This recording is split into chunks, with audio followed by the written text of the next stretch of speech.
Olá, pessoal. Meu nome é Josi Caran, sou adestradora de cães e gatos e estou aqui com vocês para acompanhar essa conversa bem gostosa, que eu tenho certeza que vai ser bem elucidativa. Com certeza. Sobre os gatos.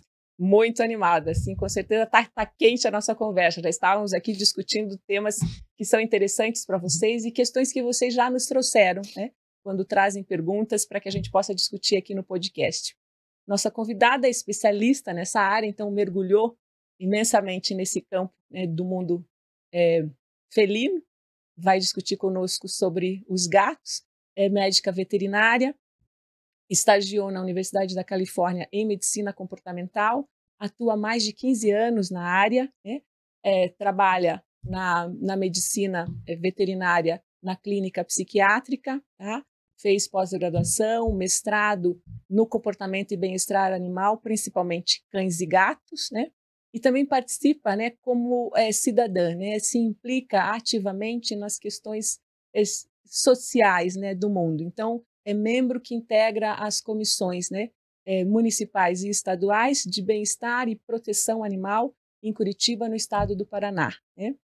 Estamos falando aqui da doutora Larissa Runkus, a quem eu agradeço imensamente a participação de estar aqui conosco, né? E fica à vontade para nos contar sobre esse mistério que é, né, o mundo felino e o que mais te intriga, acho que o que te levou para esse lugar, né? Dentro da medicina veterinária, você sai para pensar a questão do comportamento, né? Algo que não é tão frequente, né, na formação do médico veterinário. Então, o que te levou a isso? Tá bom? Obrigada. Obrigada. Bom, primeiramente, olá a todos. Muito obrigada pelo convite. A gente já estava aqui num papo super legal, né? Então, estou bem feliz de estar aqui. É sempre muito bom poder falar sobre esses assuntos que eu amo. E que, de certa forma, eu possa contribuir um pouco também para as pessoas entenderem melhor os animais.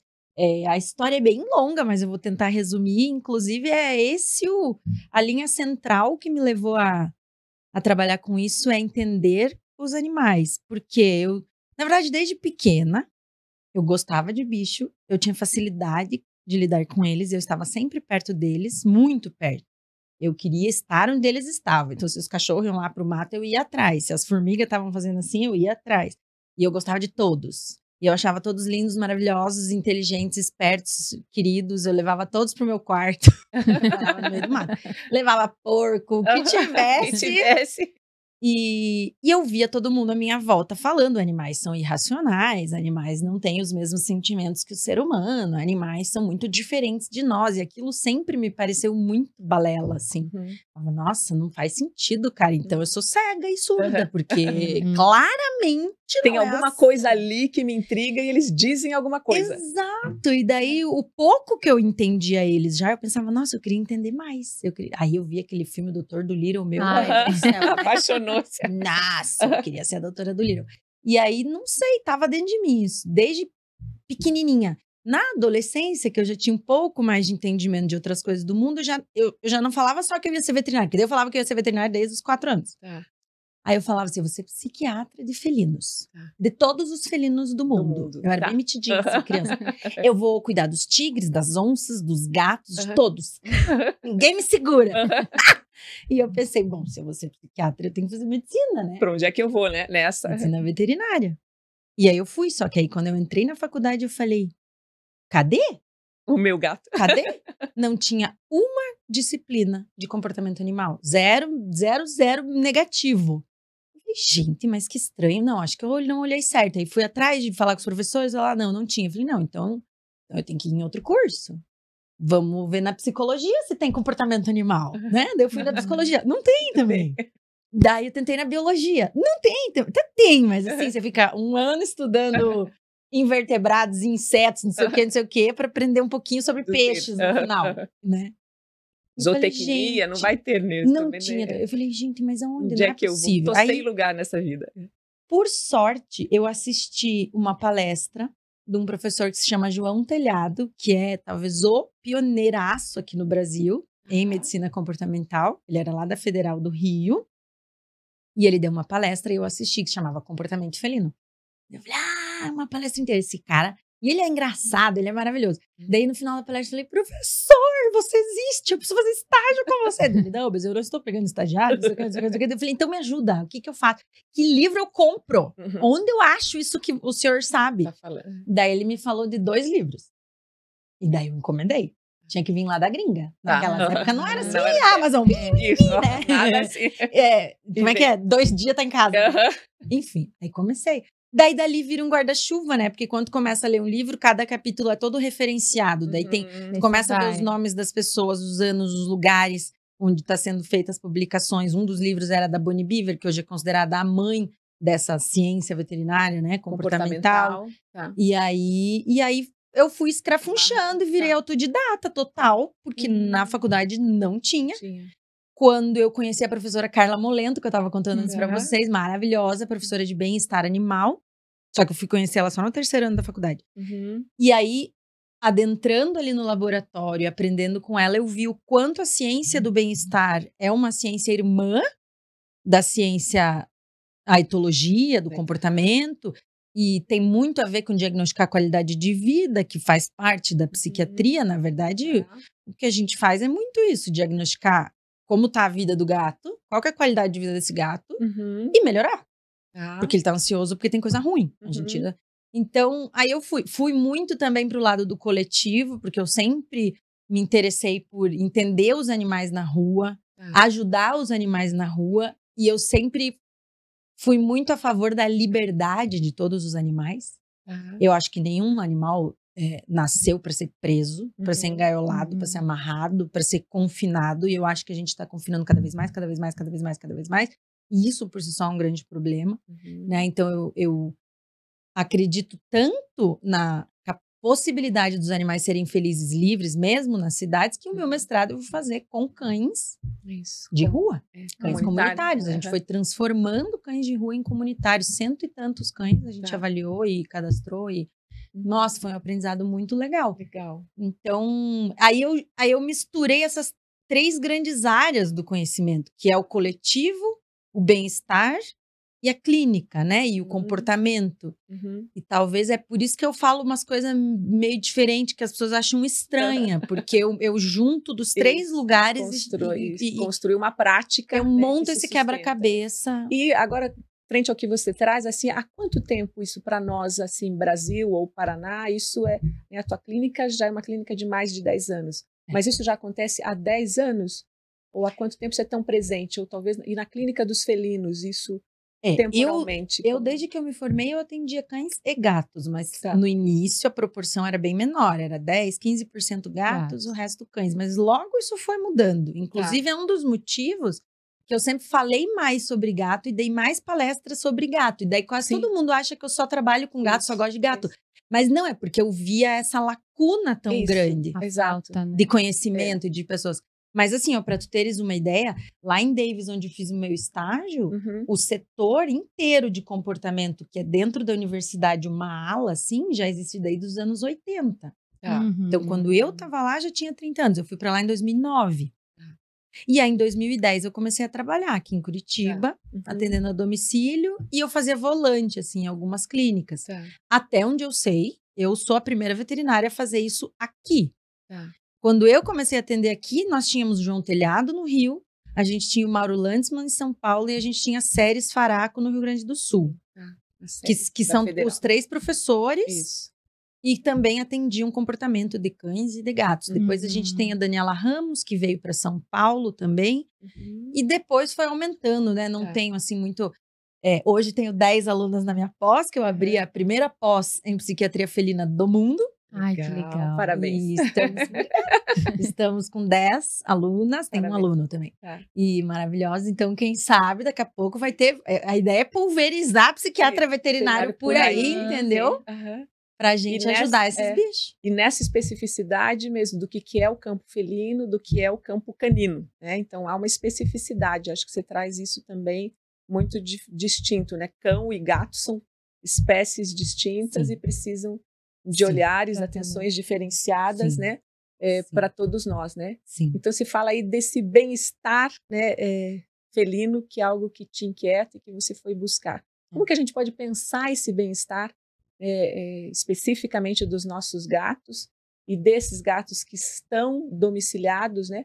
Como que a gente pode criar essas alternativas dentro da família multiespécie, né, hoje, né? Ou por que caminhos a gente pode trilhar, né? Eu acho que a primeira coisa é um processo mental, que as pessoas não gostam muito de ouvir, mas é importante parar de ver o gato como um bebê, como uma criança, como um nenenzinho, nosso filhinho, porque eles não são.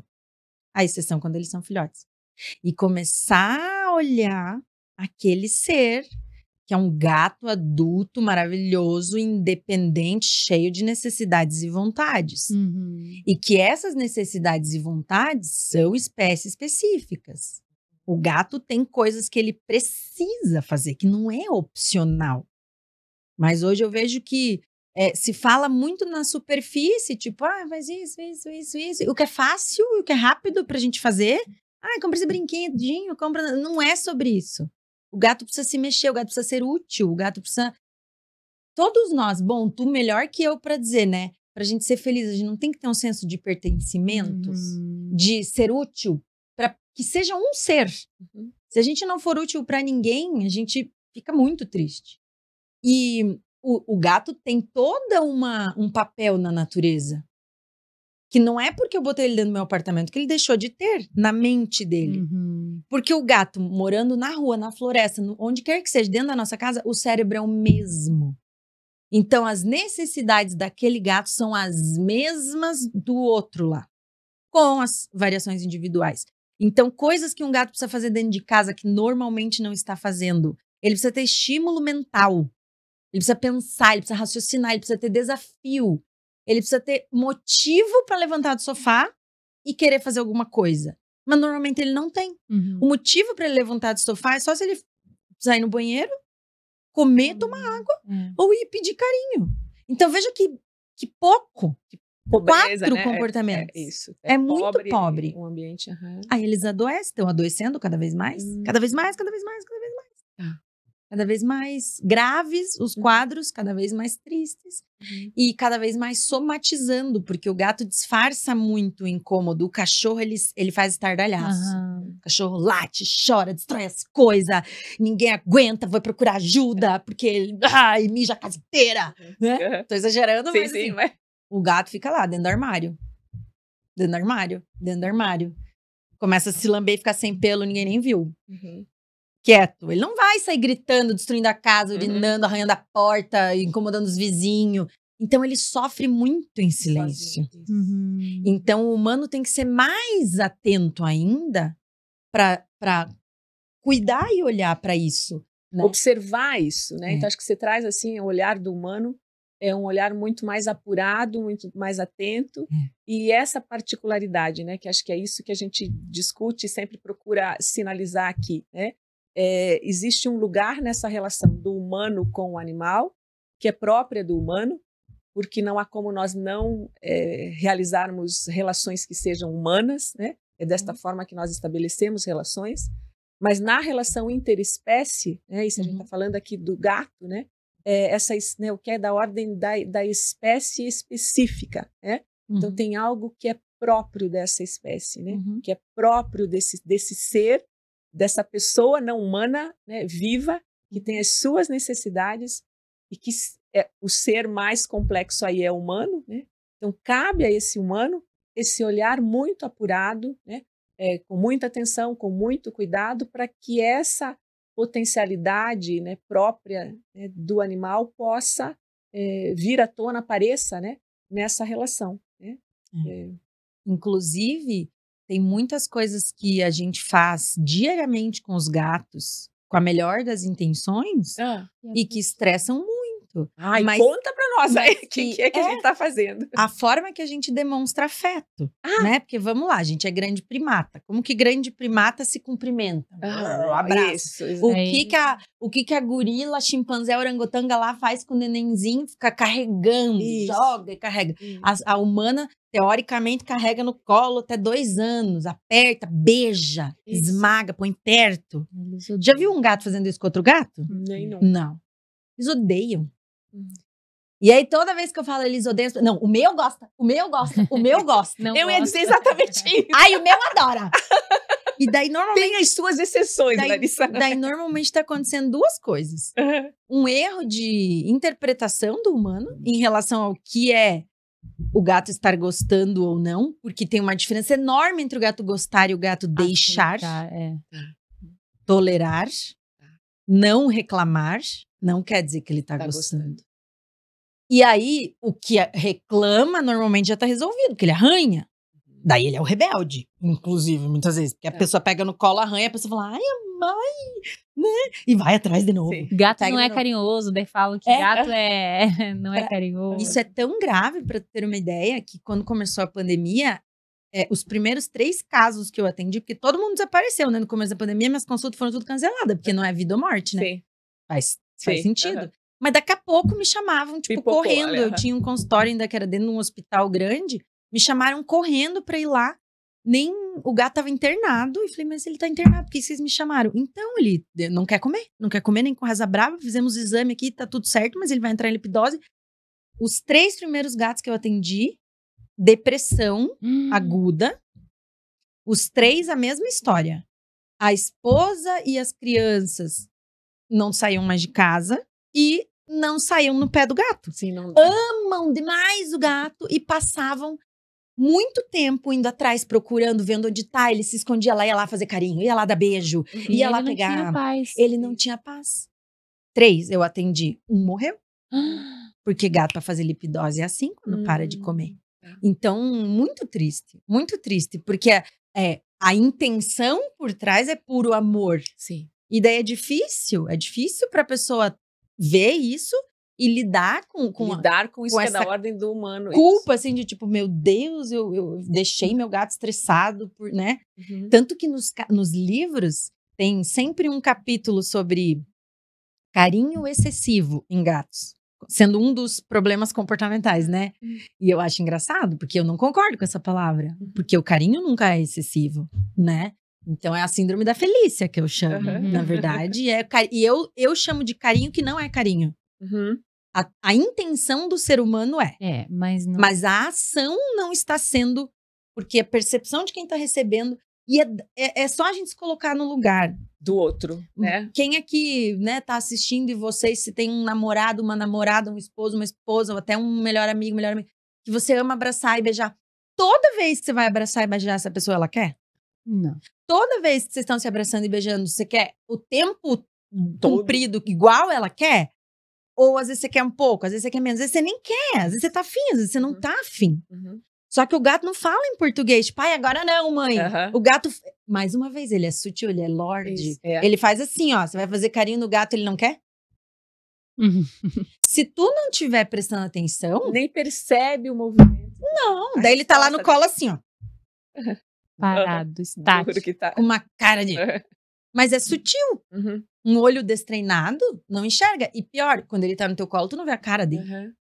Entende? Então, a chance de errar na comunicação é muito grande, porque a gente nasceu humano e a gente mal e mal sabe se comunicar com os humanos. É ou não é? Exatamente.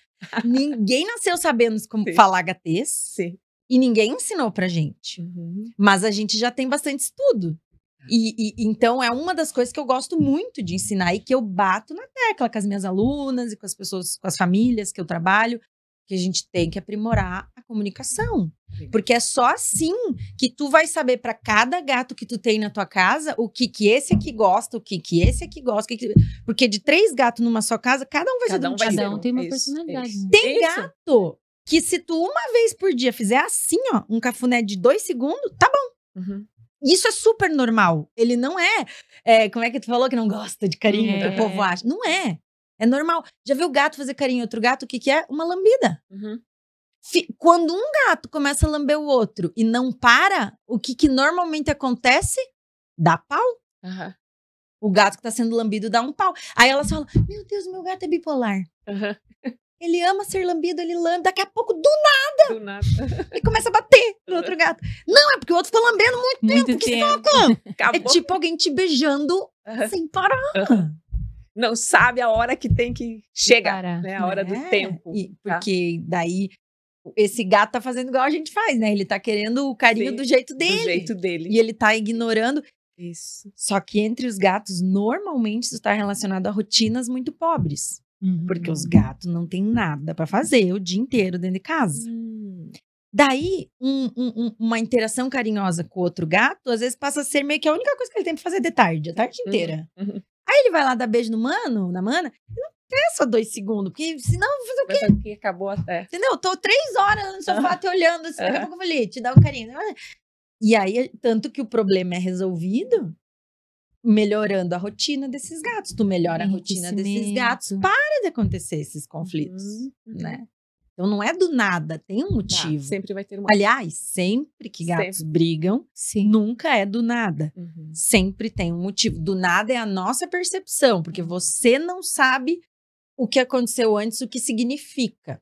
Mas os gatos sempre têm um motivo na mente deles, né? E um motivo gateiro, né? Um motivo que é do gato, não um motivo que seja do humano, né? Então esse cuidado nessa interação do humano em não antecipar uma interpretação, né? Humanizar que isso. Acho que esse é o limite dessa relação humana, né? Quando a gente fala da humanização, no que você interpreta humanamente, né? E que não é, né? Porque eles comunicam, né? Ele vai falar, ele vai manifestar de alguma forma tanto o bem-estar quanto os maus tratos, né? Eu costumo dizer que até no adestramento, né? Quando é cachorro, eu analiso muito o cachorro, mas quando é gato, a primeira coisa que eu peço para ver como que tá a casa, como que tá, quais atividades que ele faz, como que tá a gatificação da casa, porque a gente olha, o gato não tem atividade nenhuma, não tem nada para fazer. Daí começam, né, os problemas comportamentais, estresse, ansiedade. Mas normalmente é por essa pobreza no enriquecimento ambiental, né? E para o gato, a casa também faz diferente de como ela está organizada? É isso que se fala da na minha opinião, gratificação? O que eu noto é que normalmente, você vai saber melhor, né, Larissa? Mas eu noto que quando a casa ela não tem essa, por exemplo, locais de esconderijo para o gato ou para ele escalar, eu começo a perceber que o gato fica meio acuado também, né? Pensa assim. Vocês ficaram em casa na pandemia? Obrigatoriamente, né? Vocês tinham Wi-Fi? Internet? Sim. Imagina se você tivesse ficado na pandemia sem Wi-Fi. Tá. Só que você nasceu ali, você vai morrer ali. Ou você foi adotado e foi ali. Ou no máximo vai mudar de um pro outro, mas parecido. Importaria tudo que você tem dentro da tua casa? Pra você fazer? Para eu fazer ali? Sim! E somente isso, porque não tem mais nada. Porque a gente trancafiou os bichos. O que o gato vai fazer fora? Nada! Porque a gente não deixa. Né? Então, ele só tem, durante as 24 horas do dia dele, todos os dias da vida dele, o que tem dentro das 4 paredes. Então, e o cão também, cada vez mais. Mas, às vezes, eu vejo uma super simplificação disso, de focar no bem-estar felino como a gatificação. Sabe? Só isso. Tipo, a casa, os recursos, enriquecer o ambiente, tá, beleza.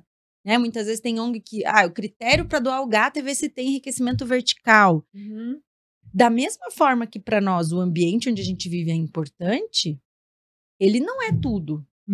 Tanto que eu tenho um método, né, que eu chamo de 5 pilares do gato feliz, que eu desenvolvi justamente para trazer à luz que o ambiente é um deles.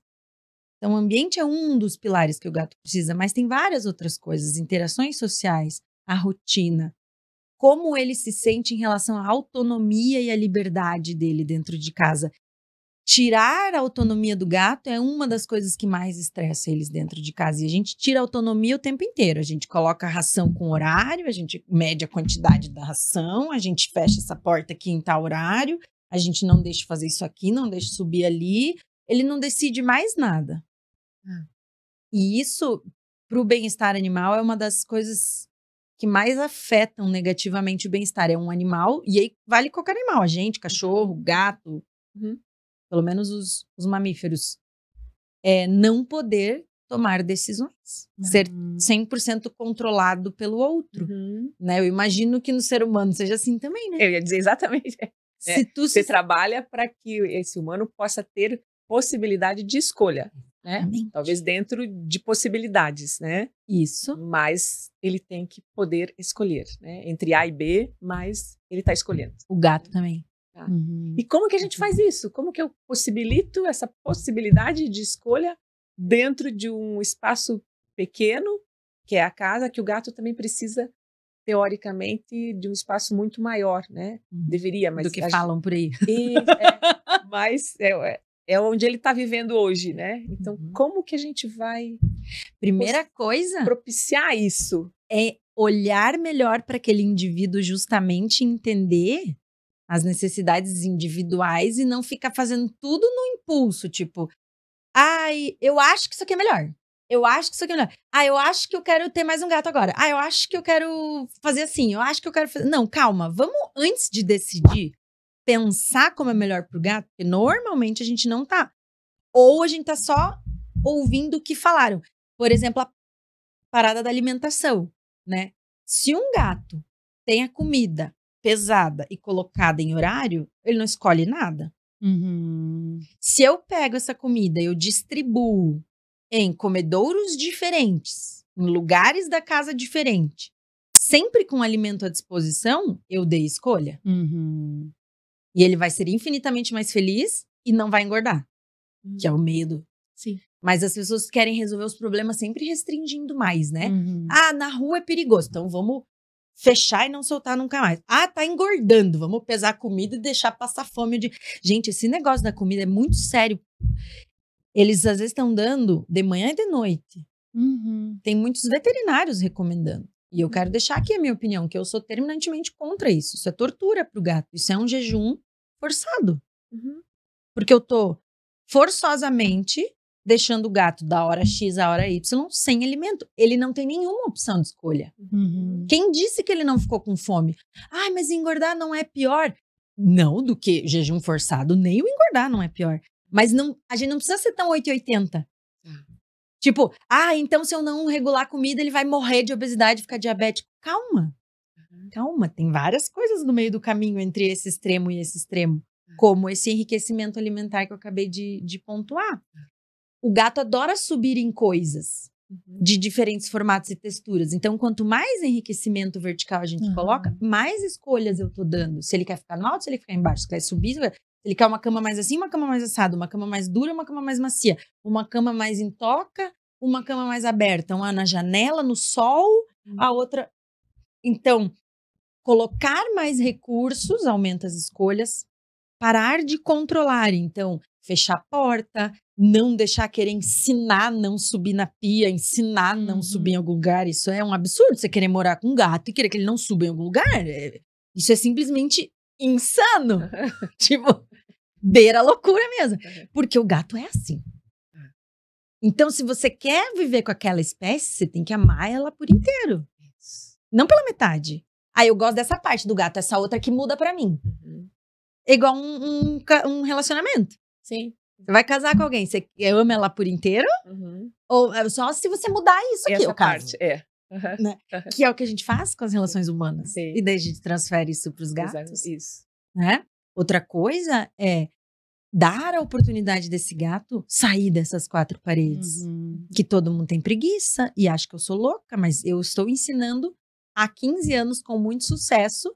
Já ensinei centenas de famílias a andar com o gato na peitoral e guia. Essa é eles vão passear. Tá. Então não é soltar o gato livre. Não, não é de abrir a janela, ele pode dependendo sair, do lugar, sim. Ele pode sair na rua. A gente tem muitos lugares, bairros, cidades, nos quais ainda é mais seguro. Tem vários lugares que não é. Exatamente. Né? Tem lugares que não ele vai mas não se é machucar. Mas o problema é esse 8 ou 80. Porque tem um mito em torno dos gatos, né? Eles acham que os gatos não existe essa possibilidade de sair para passear com os gatos. Eu tenho um aluninho gato que ama sair. Centenas de alunos que amam. Porque gosta de ver gente, gosta de ver graminha, gosta de escalar na árvore. Que gatos hoje em dia que a gente pode dizer que fazem isso? São poucos, né? Mas aí como fazer? Porque essa acho que é uma dúvida mesmo, acho que de todos nós aqui, né, que tem gatos. Quanto sair com o gato, ou permitir essa liberdade, ou gato de peitoral, né, que você vai sair, até que horários, né, de dia ou de noite, seria mais adequado para o gato? Como que é isso? Ou, né, como é que a gente começa para não ficar, né, no 880 ou ficar na... Mais uma vez a gente volta à natureza felina. O cachorro, quando vai passear, quer festa. Qualquer horário tá bom. Difícil o cachorro que tem problema com lugar barulhento, com cheio de gente. Tudo é festa. Vai no parque, tem 30 cachorros, já estão todos se lambendo uma bunda do outro. E as pessoas acham que é isso andar com o gato. Não. Tá. E daí não é isso. Não é. O gato, ele é crepuscular. Tá. Ele começa a ficar bem loucão quando começa a escurecer. Aquela hora que a gente chega do trabalho, é ou não é? De tarde ele tá dormindo. Aí ele vai lá. Então, ele sairia pra rua, quando eles eram semi-domiciliados, e muitos ainda são, depois que os cachorros já meio que se retiraram aos seus aposentos, já estão começando a vir os bichinhos noturnos. Que é esses que eles caçam. O gato caça os animaizinhos ou que estão indo dormir ou acordando. Que é quando um camundongo, que é quando um calanguinho, que é quando não tá enxergando mais tão bem. E ele consegue pegar. Ele não caça às 3 da tarde, né? No sol a pino, normalmente. Então, o gato, para passear na peitoral, vai querer um lugar tranquilo, quieto, sem movimento, sem um monte de gente. Ele não sai para fazer amizade, igual o cachorro. O cachorro sai para socializar. O gato sai para explorar o meio. Então, um lugar legal para ele cheirar. Um lugar legal, o mais legal seria um lugar que tem uma graminha, uma árvore para ele poder arranhar, ou que ele vê um céu, ou que vem umas borboletinhas, uns bichinhos, umas formiguinhas. Eu tenho um paciente que sai para comer formiga. Ama. A doutora fica contando quantas formigas por passeio ele come. Ela falou, meu Deus, esse dia ele viu a cara do formigueiro, a cara dele formiga, assim, ó. E ele come... Ela, tudo bem ele comer formiga? Tudo bem, inseto. É dieta natural de gato, inseto. 50%.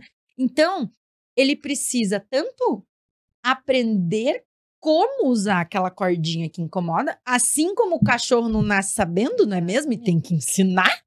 Só que como banalizou ensinar pro cachorro, todo mundo ensina. Como pro gato ninguém ensina, tem preconceito, ninguém ensina. Aí, a uma vez que a pessoa tenta, ela vai lá, pega o gato, põe dentro do braço, difícil, amarra peitoral nele e vai lá no parque. Não. Aí o gato foge. Pronto, a Larissa quase assassinou o meu gato. Porque ela falou pra eu passear com o gato, mas eu nunca falei pra pegar no colo e levar no parque. A gente começa dentro do prédio. A gente começa no hall do prédio. A gente começa nas escadas do prédio. E aí a gente vai progredindo no tempo do gato. Tem gato que em 2 semanas tá querendo sair pela porta do prédio. Tem gato que demora 4 meses pra chegar lá. Tem gato que nunca quer sair do prédio, mas que ama subir dessas escadas e correr. Aí eu falo, pensa comigo, a altura que o gato é. Se ele ficar subindo e descendo a escada do prédio, isso é um crossfit pra ele. Ele ficou pulando caixote. Meu, aí faz músculo. Queima caloria. Para de ser sedentário.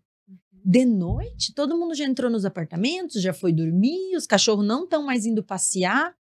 Vai pro hall com o teu gato. Deixa ele cheirar os tapetes, rolar nos tapetes. Isso é explorar o ambiente. Eles exploram com o nariz e eles exploram com o corpo. Né? Eles gostam de se esfregar em coisas do ambiente que tenham cheiros específicos, que um gosta, o outro não gosta. Tem muito gato que gosta, inclusive, de cheiro de outros animais, deitar e rolar. Isso é natural. Então, vai lá, cheira embaixo da porta. Né? Claro que dentro do prédio não é tão legal quanto num lugar natural. Mas é o começo. Depois que eu tenho... Porque um gato que viveu a vida inteira dentro de casa, se tu abre a porta e ele vai lá pra fora, ele vai ficar meio tenso, porque ele, meu Deus, o que tem aqui? O que tá acontecendo aqui? À medida que ele já tá, vamos supor, alguns meses, todo dia de noite ele dá um passeio lá fora no hall. Ele não tem mais medo de sair de casa. Ele já sabe que lá fora tem pelo menos alguns andares e várias escadas seguras, tranquilas. Ele gosta, ele se diverte. Esse gato, pra tu agora pegar e começar a ensinar a andar numa bolsa e pegar ele, levar nessa bolsa pra algum lugar natural, quieto, tranquilo, às vezes à noite, sem cachorro, sem gente, sem ninguém. Você vai nos cantinhos com o gato. Você não vai no meio do parque, no meio do Barigui. Não, você vai bem no canto, ou nem no parque. Né? Aí sim, a mentalidade do gato já tá mais preparada, porque a expectativa dele de ir em outro lugar agora é mais positiva. Porque, sei lá, por 3 meses, ele foi pra fora e não aconteceu nada ruim. Exatamente. Um ambiente seguro pra ele, ele vai. Só que normalmente, pra onde que o gato vai? O único lugar que o gato vai na vida, o gato de apartamento. Único.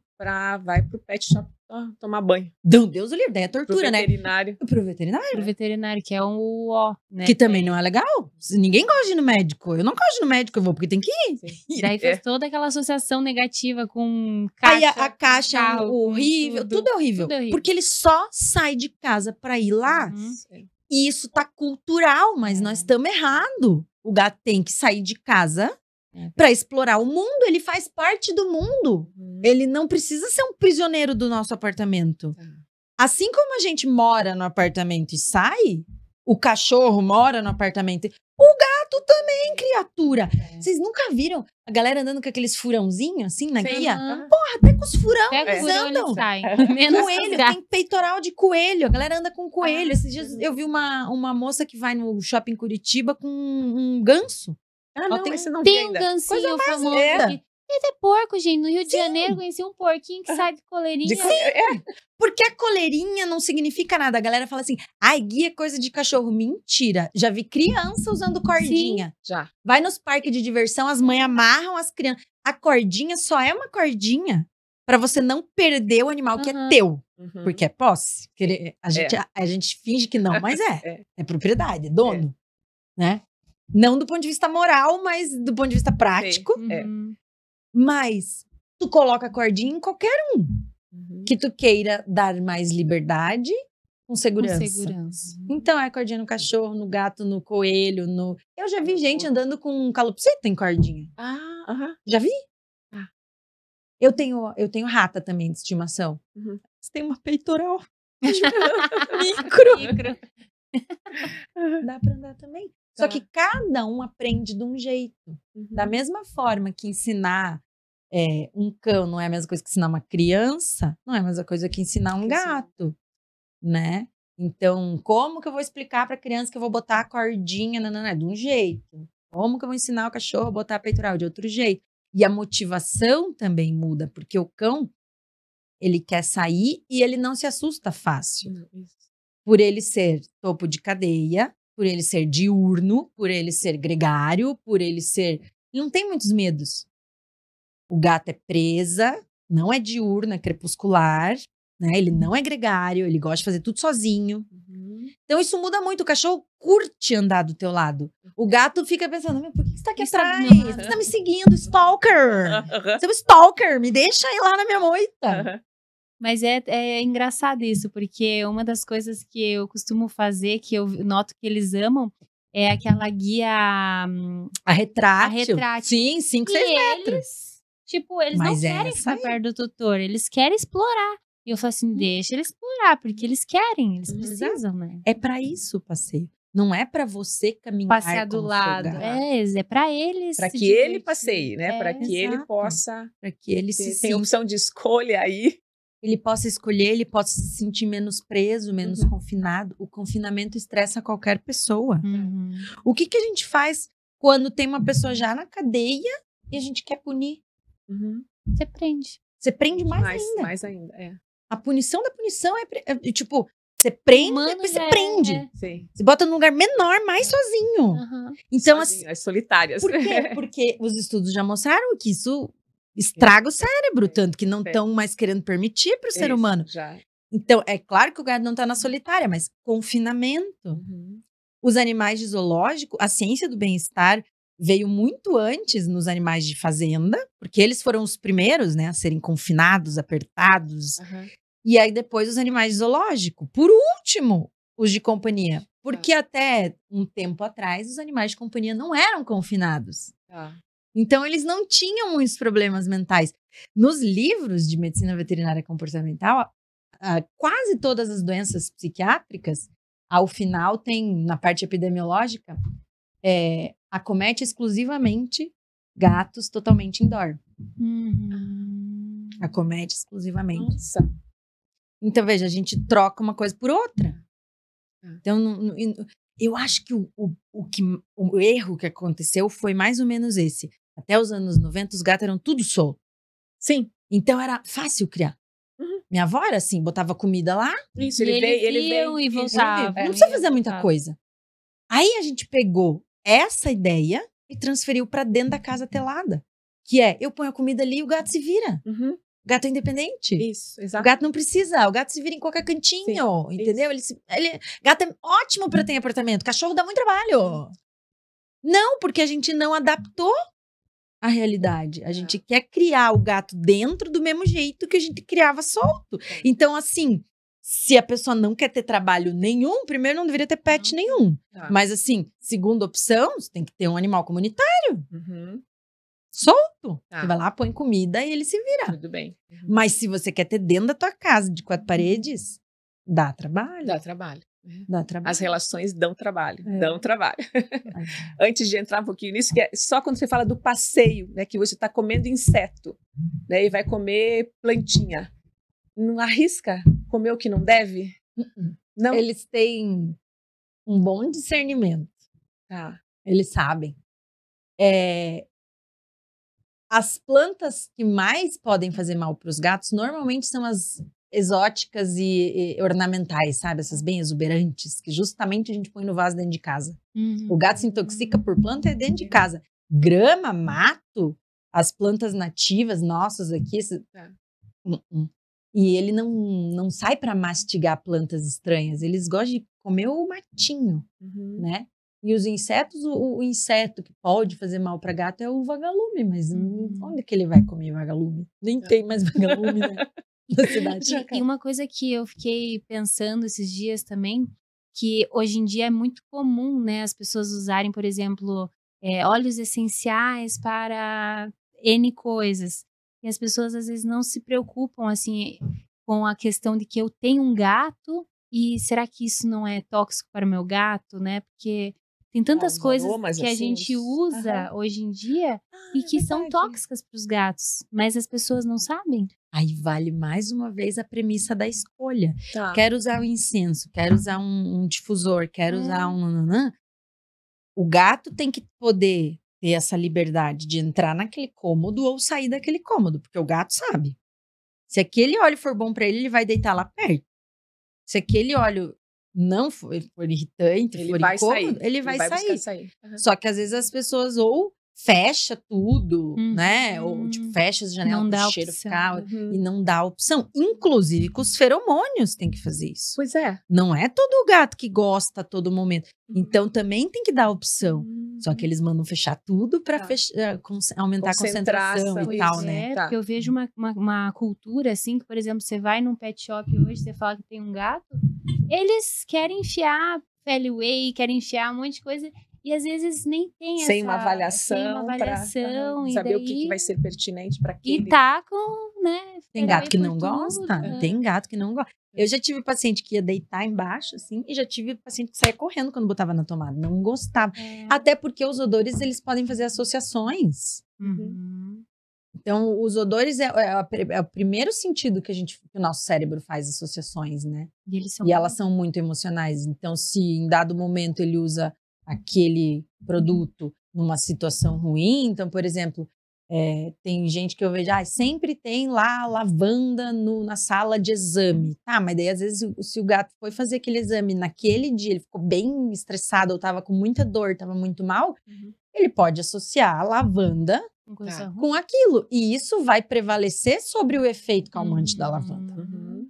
Porque a tua memória, né? Não é igual um remédio que você engole independente do teu emocional, né? Mas agora, o odor ali, então, é isso que a gente tem que pensar. Muito legal. É um universo, né? Um universo para se investigar, tem muita coisa para a gente conversar. E o nosso tempo já está no final. Mas passou muito rápido, né? A lista de perguntas que a gente tinha. Nenhuma, né? Nada. Mas sensacional, gente, fantástico. Super obrigada. Acho que você trouxe esclarecimentos assim sutis, mas muito importantes, significativos para essa nossa relação com os gatos, né? Então, fantástico, tá? Muito obrigada. Tenho certeza que acrescentou muito para todos nós, né? Que estamos aqui, que seguimos o Bicho Gente. E essas contribuições da doutora Larissa foram fundamentais, né? E Larissa, como que a gente acha nas redes sociais? @Larissa Rincos. Na verdade, meu nome fala Rincos, mas é com U. Então escreve Rincos. Rincos. Porque em muito lugar não dá pra pôr o trema, né? Uhum. É Rincos, tipo Bintin. É chique. Sim. Desculpa. Desculpa, Desculpa, bem. Mas daí é o meu nome tudo junto, assim, Larissa Runcos. Tá. Vai aparecer no Instagram, daí o meu site também é meu nome, mas eu tenho também o gatologia.com.br. Legal. Agora a gente tá com o CEPEV, que é o Centro de Ensino em Psiquiatria Veterinária. Que é onde você tá com a especialização. Que é onde... E só veterinários podem ser suas alunas? No Gatologia, não. O Gatologia é o grande curso de comportamento felino. Legal. Então, eu falo tudo sobre o normal, o natural, o que é certo e o que é errado. Daí, a parte de psiquiatria é uma exclusividade, né? Tá. Veterinária. Então, na pós, só tem veterinário. Mas no Gatologia, tem de tudo. Legal. Metade dos alunos no Gatologia são tutores, nem trabalham com gato. Eles legal. fazem para os gatos deles, assim. E tutor de gato, tem alguns muito tutores legal. de gatos que são muito, né? Empenhados. Empenhados. Tá. Tem tutor que vem com artigo na Eu vou te falar que eu já aprendi muito mais com tutor, alguns tutores que eles são empenhadíssimos. Eles são muito empenhados. E daí isso é, ao mesmo tempo, legal e desafiador. Sim. Que daí a gente tem que... Eles estão de olho, assim, tipo, se você vai Como falar é que é, né? besteira, Sim. se você sabe o que está falando. Sim. Mas é muito legal. São exigentes. Sim. Então, todas essas informações da rede, né, onde a gente consegue encontrar com você, vão estar descritas, né, quando a gente faz as postagens no nosso Instagram, do Bicho Gente, né? Tá bom. E também, né, nós disponibilizamos, né, a nossa gravação, o seu podcast conosco, no YouTube, né, e na TV Mais Pet, canal 32 da Sky. Tá? Então, e no Spotify, nós também estamos no Spotify. Então, verifiquem lá o nosso programa e até uma próxima oportunidade. Até. Tchau, gente. Obrigada, tchau.